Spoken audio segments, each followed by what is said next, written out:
What's up, everyone, and welcome back to the channel. Let's dive right into our first news. Arman made headlines after sharing his thoughts on a potential matchup with Max Holloway. Yesterday, the official UFC Brazil X account briefly announced that Max would be fighting Charles Oliveira for the BMF title at UFC 324, but the post was quickly deleted. Right now, no one knows if it was a mistake or if the fight is actually happening, but the buzz around it has fans talking nonstop. Arman reacted to the situation and said he's more than ready to step in and fight Max for the BMF belt. In an interview with ESPN, Arman explained that, for him, it's all business. He said that at the end of the day, he has the same goal as everyone else in the division, and he's confident about where he stands. According to him, everybody already knows he can beat anyone they put in front of him, and it's only a matter of time before he gets the recognition he deserves. Arman said he hopes the UFC gives him the BMF title shot because he's earned the opportunity and wants something meaningful on the line for his next fight. He also pointed out that if Max is fighting at lightweight, then he doesn't see many other clear options in the division. From Arman's perspective, the matchup makes sense for both sides, especially with the excitement surrounding the BMF belt. Whether the deleted post turns out to be an early leak or simply a mistake, Arman has made it clear that he wants that fight, he wants that belt, and he's ready to step in the moment the UFC makes the call. And before we continue, make sure to leave a like on the video and subscribe to support the channel. Moving on to another news. Ahead of his rematch against Petr Yan next weekend, Merab Dvalishvili opened up about why he doesn't like Umar Nurmagomedov. He explained that the main issue for him is a lack of respect. Merab said that Umar called him a fake champion on Twitter, and he wasn't sure if it was Umar himself tweeting or maybe his assistant or someone else managing the account. Regardless, Merab felt it was incredibly disrespectful. He pointed out that he spoke to Ali and clarified that Ali wasn't helping Umar with the tweets, so he has a good idea of who was behind it. He questioned what kind of man allows someone else to speak for him on such matters, especially when it comes to disrespecting a champion.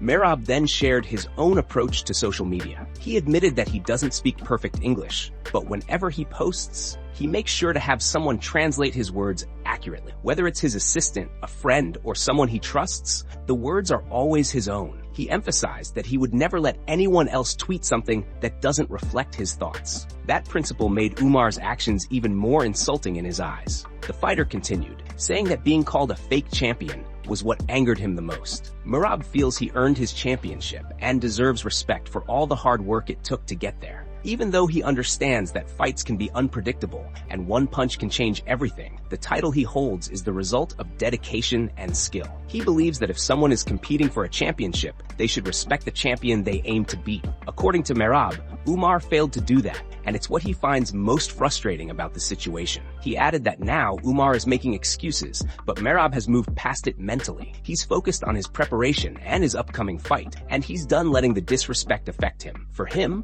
respect in the sport is crucial, and the lack of it from Umar Nurmagomedov is something he will no longer entertain, keeping his attention fully on his rematch with Petr Yan. Moving on to another news. Alex Pereira is facing backlash online after a clip surfaced showing him brutally knocking out a sparring partner during an intense training session. The footage, recorded on Saturday, captured Pereira going through hard rounds, landing several heavy shots before dropping his partner with his trademark left hook right to the chin. As soon as the right hand touched the guard, he followed up with that devastating left, and the sparring partner immediately went out. The clip also included moments of shocked reactions in the gym, with some people questioning why anyone was surprised considering Pereira's power. But once the video hit social media, many fans were far from impressed. They accused Pereira of going way too hard in sparring, especially against someone clearly outmatched and defenseless. One fan wrote, "Knocking out your sparring partner is trashy. Recording and posting it is scumbag behavior. I love Alex,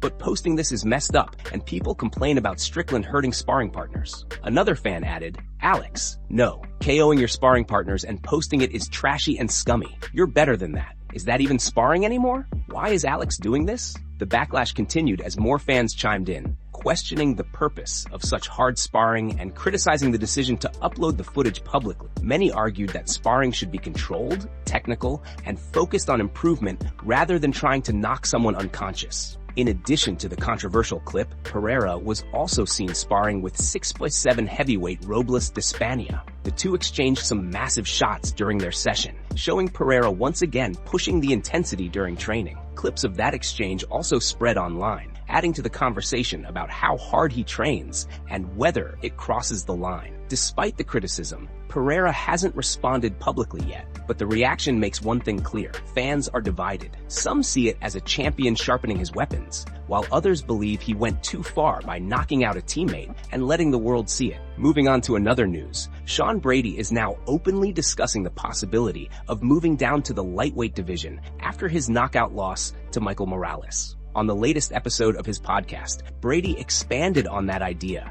and broke down several potential matchups that interest him if he does make the cut to 155. He explained that he isn't looking at the top 5 right away, but he sees a bunch of realistic and exciting options. He mentioned Dan Hooker, who just lost to Arman, saying that fight could definitely happen. He also named Gamrot, Benoit Saint-Denis, and Moicano, pointing out that all of them are sitting right there in the top 10. Beyond that, he brought up Beneil Dariush, Mauricio Huffy, and Ignacio Bahamed, highlighting that the division is stacked with opportunities. Brady was then asked whether he would be considered a bigger lightweight if he moved down. Without hesitation, he said yes, adding that he'd be huge for 155. He explained that there are already several lightweights cutting extreme amounts of weight. He brought up Paddy, mentioning that Paddy cuts from around 200 pounds, and said he knows multiple fighters who walk around at 190 before cutting down to lightweight. Brady admitted that making 155 would be extremely tough, but not impossible. He detailed his recent weight cut, saying he got down on Thursday, hit the sauna, made weight Thursday morning, rehydrated to around 174, then went back to the gym and cut down to 168 later that night in about an hour. That experience gave him confidence that, while difficult, the lightweight cut is within reach if he approaches it smartly. He kept emphasizing that he doesn't want to look back at the end of his career with regret, wondering whether he should have tried fighting at 155. Maybe it works out, maybe it doesn't, but he wants to at least test it. He described it as a trial run, something he wants to try just to see how his body reacts and how he performs. At the same time, Brady admitted that all these thoughts about dropping to lightweight could disappear instantly if the UFC offers him a strong matchup at 170. For now, though, he's keeping his options open and seriously considering the move. Moving on to another news, Arman reveals he knew about the UFC's plans months before everything became public. He says he wasn't surprised at all that he didn't receive the title shot. Speaking to Brad Okamoto of ESPN MMA, Arman explains that the UFC told him 4 months ago that they planned to give Paddy Pimblett the title opportunity because it was a bigger money fight than him versus Ilya or Justin Gaethje. According to him, he already knew Paddy was going to fight Ilya in January, but he didn't know they were going to turn it into an interim title fight between Gaethje and Paddy. He says the UFC had already set everything up. Ilya didn't fight, and in Arman's view, this was all part of the UFC's game plan. It had nothing to do with any personal or family issue. The UFC simply wanted to build Paddy Pimblett into a star, match him with Ilya, and create a massive event. Arman says managers already knew the UFC wanted to push this fight, and he himself was aware of it 4 or 5 months ago. They told him it was going to happen and that he needed to stay ready. Arman believes the UFC knows he can beat everyone, which is why they didn't give him the title fight at that moment. Even though he was passed over, he's confident he will eventually face Ilya. He says that if Ilya doesn't retire, the fight will definitely happen. His goal is to beat him, plain and simple.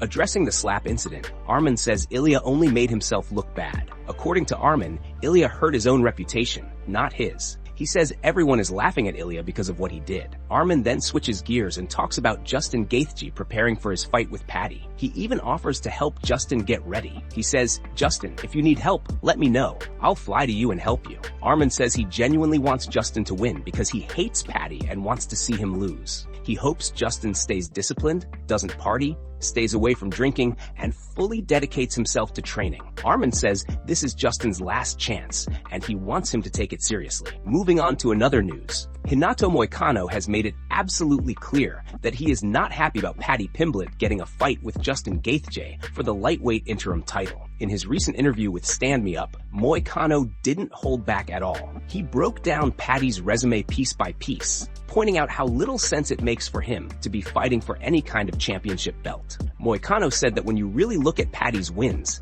the pattern becomes obvious. He mentioned Michael Chandler, who has been coming off multiple losses. Then Tony Ferguson, who has been on a long losing streak. And after that, Bobby Green, also struggling with multiple setbacks. According to Moicano, none of those wins prove that Paddy is ready for an interim title shot. Moicano highlighted the fact that Paddy has never beaten anyone in the top 15, not one ranked opponent. And yet somehow, he's the one who gets the opportunity, while fighters with far stronger resumes are being overlooked. To Moicano, it's nothing short of insane. He believes the UFC is making a strategic move, one that benefits them from a marketing point of view. He said the promotion is solving two problems at the same time. Justin Gaethje publicly said he would retire if he didn't get a title shot, so giving him Paddy keeps him active and satisfied. At the same time, it boosts Paddy's hype and pushes a big storyline that the UFC can easily promote. Moicano also added that putting an interim belt on the line helps the UFC create buzz, sell pay-per-views, and build a narrative. But he insisted that everyone knows what this really is.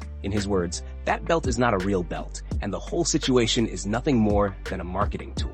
Moving on to another news, Dominick Cruz has stirred things up by saying he believes Henry Cejudo is broke and that the only reason Henry is still fighting is because he needs the money. With Henry set to face Payton Talbott at UFC 323 next weekend, Cruz didn't hold back when speaking to MMA Junkie. He explained that Henry had already done the whole retirement routine after their fight, while Cruz himself went on to compete twice more and was ready for a rematch. But according to Cruz, Henry eventually came back because he ran out of money. In his words, he gets broke, and that's why he's here again, gearing up for another fight. Cruz insists Henry isn't returning out of competitiveness, but rather out of financial necessity. Cruz then broke down the matchup between Henry and Talbott, calling Talbott a real threat and emphasizing that the key to Henry's success will come down to how much he chooses to wrestle. He compared Henry's skill set to Merab's relentless wrestling pressure, saying Henry has the tools to impose a similar style if he commits to it. Cruz believes that if Henry mixes in his wrestling consistently across 3 rounds, he is absolutely good enough to shut Talbott down completely. There's no doubt in Cruz's mind that Henry can out-wrestle Talbott if he sticks to what he's best at. However, Cruz also pointed out a major concern. He thinks Henry might abandon his wrestling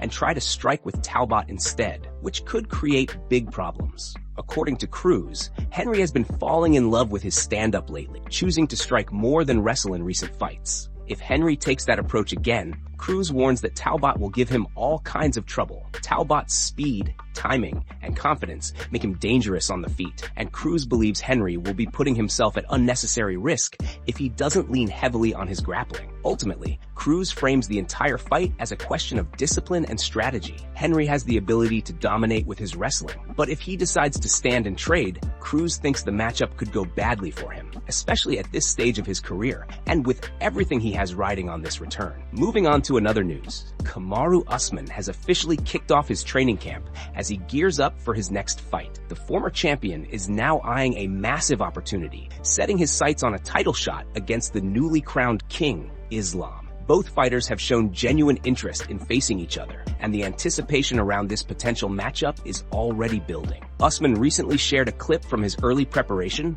giving fans a glimpse into the work he's putting in. He looks focused, sharp, and determined as he begins the grind toward what could be one of the biggest fights of his career. With Islam holding the belt and Usman hungry to climb back to the top, this clash has all the ingredients of a high-stakes showdown. Whether the UFC books it next or builds toward it, Usman is clearly sending a message. He's ready, he's locked in, and he's coming for gold once again. Moving on to another news. Sean Brady has made it clear he believes Kamaru Usman is the least deserving contender for a title shot. Speaking on the Brady Bag show, Brady didn't hold back as he discussed who he thinks should get the next opportunity. He called it complete nonsense that Usman is even being considered, pointing out that Islam and Usman share the same manager and seem to be working together to push for this matchup. According to Brady, it feels like a behind-the-scenes effort to slide Usman into the title picture, even though, in his view, the former champion hasn't earned it. Brady argued that Michael Morales, who beat him at UFC 322,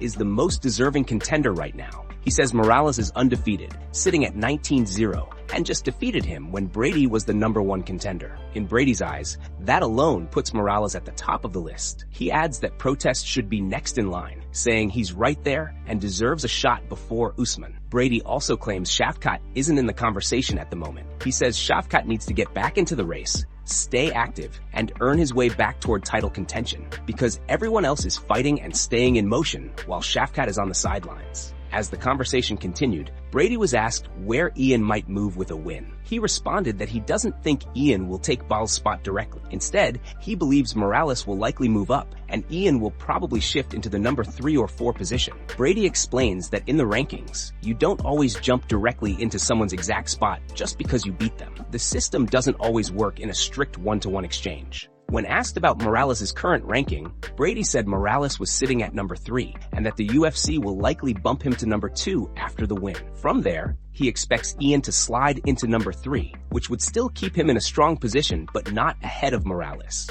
Throughout the discussion, Brady remained firm in his stance that Usman being pushed toward a title opportunity is simply unjustified. He says it's clear what's happening: mutual friendship, same manager, behind-the-scenes influence, and an attempt to create a narrative that doesn't match reality. But for Brady, the truth is straightforward. Morales earned it, Protest earned it, and Usman hasn't. That's it from MMA Pulse News. Thanks for watching. Don't forget to leave a like and subscribe for your daily dose of MMA news.